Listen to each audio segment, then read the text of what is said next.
اللہ اللہ اللہ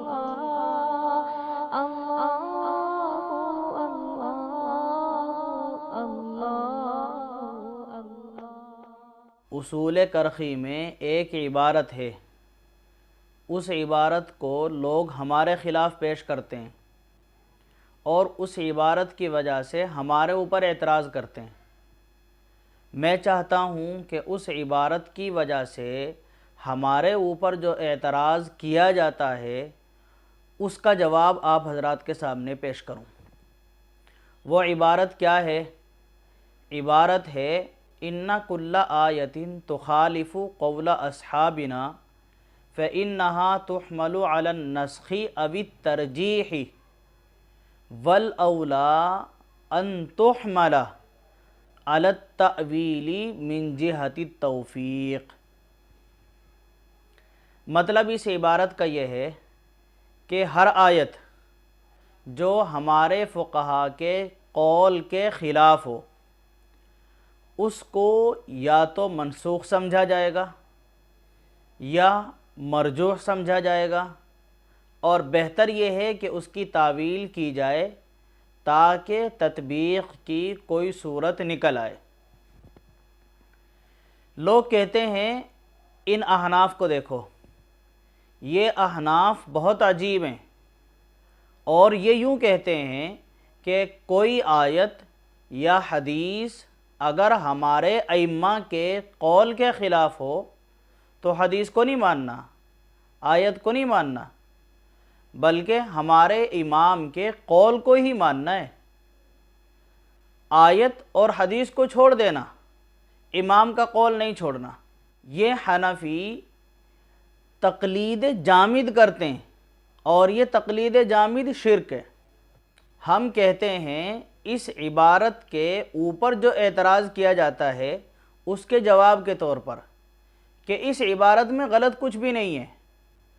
اگر ہمارے سامنے ہمارے امام کا کوئی قول ہو، کوئی مسئلہ ہو، اور کوئی آدمی اس کے خلاف کوئی آیت یا حدیث پیش کرے تو ہم اس سے کہتے ہیں کہ جو آیت یا حدیث تم پیش کر رہے ہو وہ آیت یا حدیث ہمارے امام کو بھی معلوم تھی، کیونکہ ان کی نظر پورے قرآن کریم کے اوپر بیک وقت تھی، ان کے پاس احادیث بہت زیادہ تھی۔ ہماری نہ تو نظر پورے قرآن کریم کے اوپر ہے اور نہ ہمارے پاس حدیثیں اتنی ہیں جتنی ان کے پاس حدیثیں تھیں۔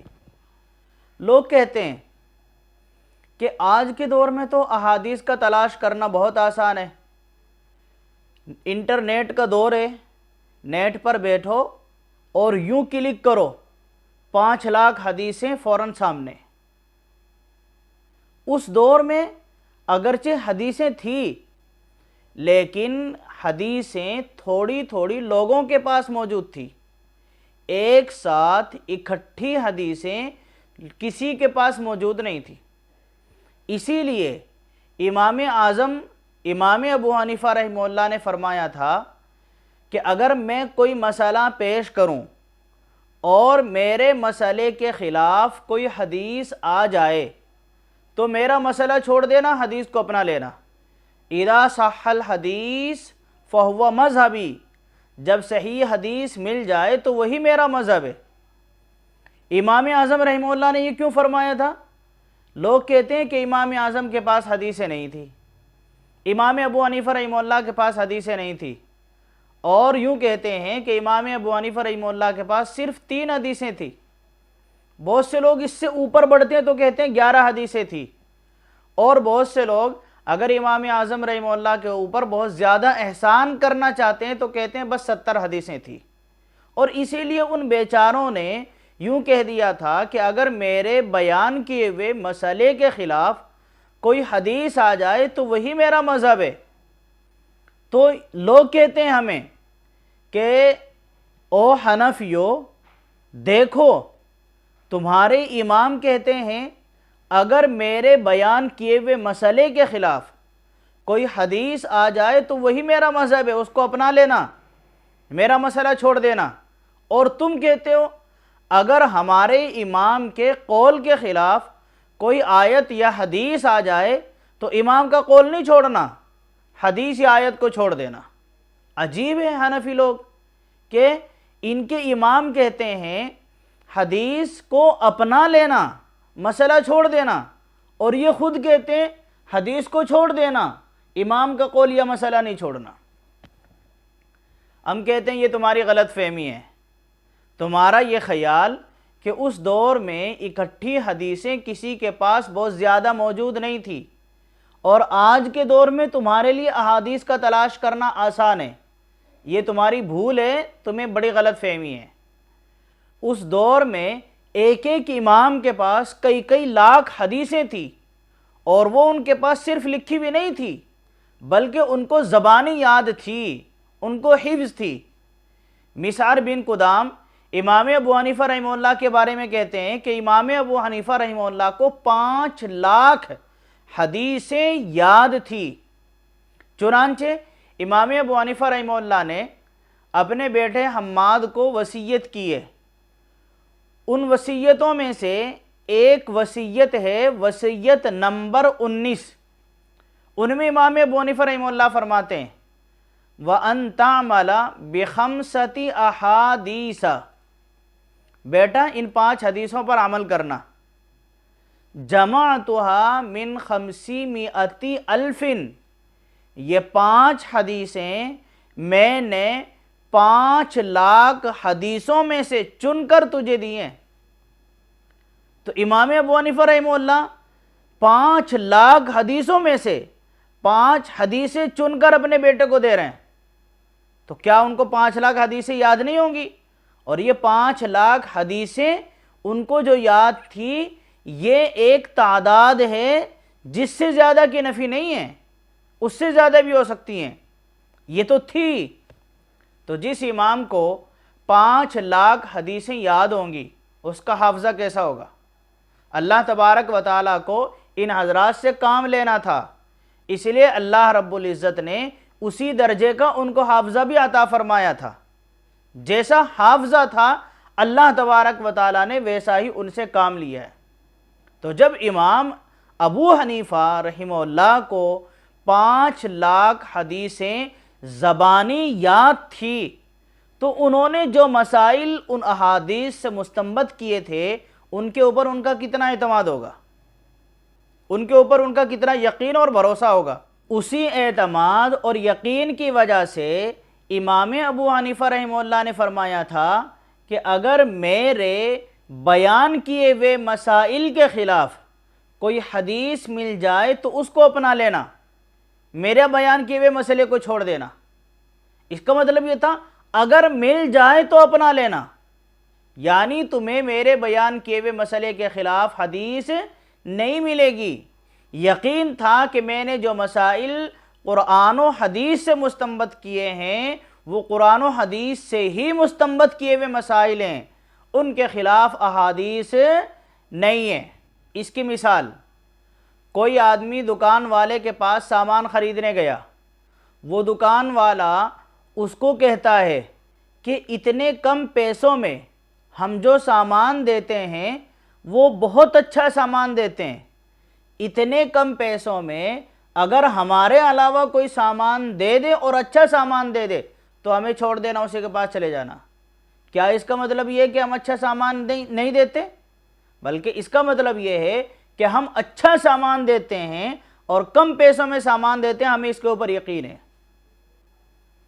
اسی طرح ایک باپ اپنی اولاد کو نصیحت کر رہا ہے کہ بیٹا میں نے تمہاری جس طرح تربیت کی ہے اس طرح کی تربیت کوئی کر ہی نہیں سکتا، اگر میری طرح تربیت تمہاری کوئی کرے تو مجھے چھوڑ دینا، اس کے پاس چلے جانا۔ کیا اس کا مطلب یہ ہے کہ باپ کو اپنی تربیت کے اوپر یقین نہیں ہے؟ نہیں، بلکہ اس کا مطلب یہ ہے کہ باپ کو اپنی تربیت کے اوپر پورا یقین ہے، اور وہ اس یقین کی وجہ سے کہہ رہا ہے کہ جس طرح کی تربیت میں نے کی ہے میری طرح تربیت کوئی کر ہی نہیں سکتا، اگر کوئی میری طرح تربیت کرے تو اس کے پاس چلے جانا، یعنی کوئی ایسا ہوگا ہی نہیں۔ بعینی اسی طرح امام ابو حنیفہ رحمہ اللہ نے جو فرمایا ہے کہ اگر میرے بیان کیے ہوئے مسئلے کے خلاف کوئی حدیث مل جائے تو اس حدیث کو اپنا لینا، مسئلہ چھوڑ دینا۔ اس کا مطلب یہ نہیں ہے کہ میرے بیان کیے ہوئے مسائل ایسے ہیں جن کے خلاف بہت ساری حدیثیں ملیں گی، بس میرے بیان کیے ہوئے مسائل کو چھوڑ دینا اور انہی احادیث کو اپنا لینا، بلکہ اس کا مطلب یہ ہے کہ امام ابو حنیفہ رحمہ اللہ کو اپنے بیان کیے ہوئے مسائل کے اوپر اتنا اعتماد اور بھروسہ ہے کہ وہ سمجھتے ہیں میرے بیان کیے ہوئے مسائل کے خلاف احادیث نہیں ہیں، اس لیے کہ میں نے احادیث اور قرآن سے ہی مسائل کو مستنبط کیا ہے۔ اب سمجھو اصول کرخی کی جس عبارت کو لے کر ہمارے اوپر اعتراض کیا جاتا ہے اور جس عبارت کو ہمارے خلاف پیش کیا جاتا ہے، اس کا جواب اصول کرخی کی عبارت میں کوئی بات غلط نہیں ہے۔ اصول کرخی کی عبارت کا مطلب یہ ہے کہ اگر کوئی آیت یا حدیث ہمارے امام کے قول کے خلاف ہو تو وہ یا تو منسوخ ہوگی یا مرجوح ہوگی یا اس میں تعویل کی جائے گی تاکہ تطبیق کی کوئی صورت نکل جائے۔ یہاں ہمیں یہ بات ذہن نشین رکھنی چاہیے کہ اگر کوئی آدمی یوں کہے کہ یہ آیت یا یہ حدیث تمہارے امام کے قول کے خلاف ہے، تو ہمیں اس سے یوں کہنا ہے کہ جو آیت یا حدیث تم پیش کر رہے ہو، یہ آیت اور یہ حدیث ہمارے امام کو تم سے پہلے معلوم تھی، اور وہ حدیث یا وہ آیت جس سے انہوں نے مسئلہ مستنبط کیا ہے، وہ حدیث اور آیت بھی ان کو معلوم تھی، مگر جو آیت یا حدیث تم پیش کر رہے ہو وہ آیت اور یہ حدیث یقیناً منسوخ ہے یا پھر مرجوح ہے یا مؤول ہے۔ البتہ کس حدیث کی وجہ سے یا کس آیت کی وجہ سے منسوخ ہے، کس آیت کی بنا پر یہ مرجوح ہے، کس حدیث کی بنا پر یہ مرجوح ہے، یہ بات ہمیں معلوم نہیں، ہمارے امام کو معلوم ہے۔ ہمارے امام کے سامنے دونوں طرح کی آیتیں تھیں، ہمارے امام کے سامنے دونوں طرح کی حدیثیں تھیں، بس انہوں نے اس حدیث کو لیا یا اس آیت کو لیا جو کہ ناسخ تھی یا جو راجح تھی، اور اس آیت کو نہیں لیا یا اس حدیث کو نہیں لیا جو منسوخ تھی یا مرجوح تھی۔ مثال کے طور پر امام ابو حنیفہ رحمہ اللہ نے ایک مسئلہ بیان کیا، شراب نجس اور حرام ہے۔ اب کوئی آدمی آتا ہے اور قرآن کریم کی آیت کھول کر دکھاتا ہے اور یوں کہتا ہے، قرآن کریم میں اللہ تبارک و تعالی بیان فرماتے ہیں، یسألونک عن الخمر والمیسر قل فیہما اثم کبیر ومنافع للناس۔ اس آیت میں تو اللہ تبارک و تعالی نے بیان فرمایا ہے کہ شراب میں نفع بھی ہے اور نقصان بھی ہے، اگرچہ نقصان زیادہ ہے، اور امام ابو حنیفہ رحمہ اللہ کہتے ہیں کہ شراب نجس اور حرام ہے۔ اللہ تبارک و تعالیٰ تو نہیں فرماتے اس آیت میں شراب نجس اور حرام ہے، پس یہ آیت امام ابو حنیفہ رحمہ اللہ کے بیان کیے ہوئے قول کے خلاف ہے، تو ہم اس سے کہیں گے کہ یہ آیت جو تم پیش کر رہے ہو یہ آیت بھی ہمارے امام کو معلوم تھی، اور جس آیت سے انہوں نے یہ مسئلہ مستنبط کیا ہے کہ شراب نجس اور حرام ہے، وہ آیت بھی ہمارے امام کو معلوم تھی۔ ہمارے امام نے اس آیت کو لیا ہے جو کہ ناسخ ہے، قرآن کریم کی آیت ہے، یا ایھا الذین آمنوا انما الخمر والمیسر والانصاب والازلام رجس من عمل الشیطان فاجتنبوہ لعلکم تفلحون۔ اس آیت میں صاف طور سے کہا گیا ہے کہ شراب نجس اور حرام ہے، تو تم ایک آیت پیش کر رہے ہو اور ہمارے امام کے سامنے تمام آیتیں ہیں، ہمارے امام کے سامنے تمام حدیثیں ہیں۔ بعض لوگوں کا مزاج یہ ہوتا ہے کہ وہ ایک آیت کو لے کر یا ایک حدیث کو لے کر عام لوگوں کو پریشان کرتے ہیں اور ان کو یوں کہتے ہیں کہ دیکھو یہ آیت اور یہ حدیث ہے جس سے یہ مسئلہ ثابت ہوتا ہے، اور تمہارے امام یہ مسئلہ بیان کرتے ہیں، بس تو امام کے قول کو اختیار کرو گے یا آیت اور حدیث کو اپناؤ گے۔ اب عام آدمی بیچارہ پریشان ہو جاتا ہے حالانکہ امام کا قول بھی حدیث یا آیت سے ہی مستنبت ہے، اور اس آیت یا اس حدیث سے مستنبت ہے جو ناسخ تھی یا جو راجع تھی، جس کو یہ آدمی پیش کر رہا ہے۔ یہ آیت یہ حدیث یا تو منسوخ ہے یا مرجوع ہے۔ جیسے ایک آدمی ہے، شراب کا عادی ہے، شراب پیتا ہے، اسے قرآن کریم کے بارے میں کچھ نہیں پتا، قرآن کریم کی آیتوں کے بارے میں اسے کچھ نہیں پتا، کس آیت میں حلت کا بیان ہے اور کس آیت میں کس چیز کی حرمت کا بیان ہے۔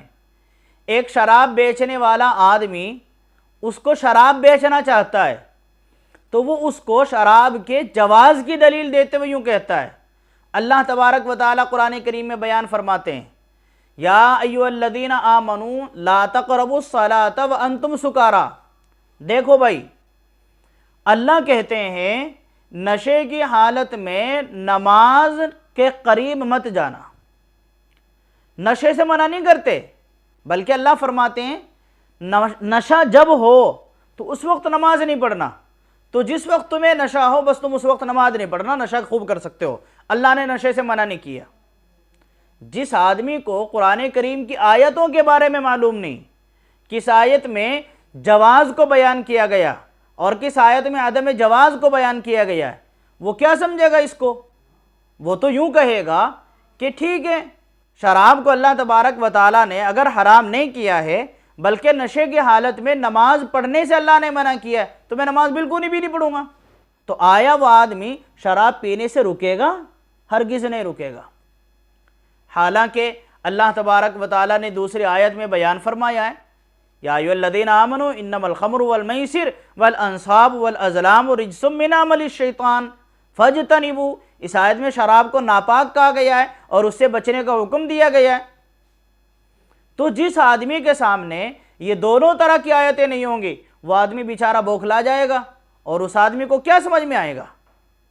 تو ہمارے امام کو دونوں طرح کی آیتیں معلوم ہیں، ہمارے امام کو دونوں طرح کی حدیثیں معلوم ہیں، اس کے باوجود انہوں نے وہ مسئلہ دیا ہے جو اس آدمی کی بیان کی ہوئی حدیث یا آیت کے موافق نہیں ہے۔ تو ہمیں ذہن میں رکھنا چاہیے کہ یہ آدمی جس آیت یا حدیث کو پیش کر رہا ہے، یہ آیت یا حدیث یقیناً منسوخ ہے۔ البتہ یہ کس حدیث کی وجہ سے منسوخ ہے یا کس آیت کی وجہ سے منسوخ ہے، یہ بات ہمیں معلوم نہیں، ہمارے امام کو معلوم ہے۔ جس طرح قبلہ بیت المقدس ہے یا کعبہ ہے، ظاہر ہے کہ قبلہ کعبہ ہے۔ اب کوئی آدمی یوں کہتا ہے کہ امام ابو حنیفہ رحمہ اللہ نے مسئلہ بیان فرمایا کہ قبلہ تو کعبہ ہے، حالانکہ فلاں حدیث میں یہ بات موجود ہے کہ رسول اللہ صلی اللہ علیہ وسلم نے مدینہ منورہ میں بیت المقدس کی طرف رخ کر کے نمازیں پڑھی ہیں، یعنی قبلہ تو بیت المقدس ہے۔ تو ہمیں ذہن میں رکھنا ہے کہ یہ آدمی جس حدیث کو پیش کر رہا ہے، یہ حدیث منسوخ حدیث ہے۔ اس کے لیے ناسخ کون سی حدیث ہے، یہ کون سی آیت ہے، یہ بات اگرچہ ہمیں معلوم نہیں، لیکن ہمارے امام کو ضرور معلوم ہے، کیونکہ ہمارے امام کے سامنے تمام آیتیں ہیں اور تمام حدیثیں۔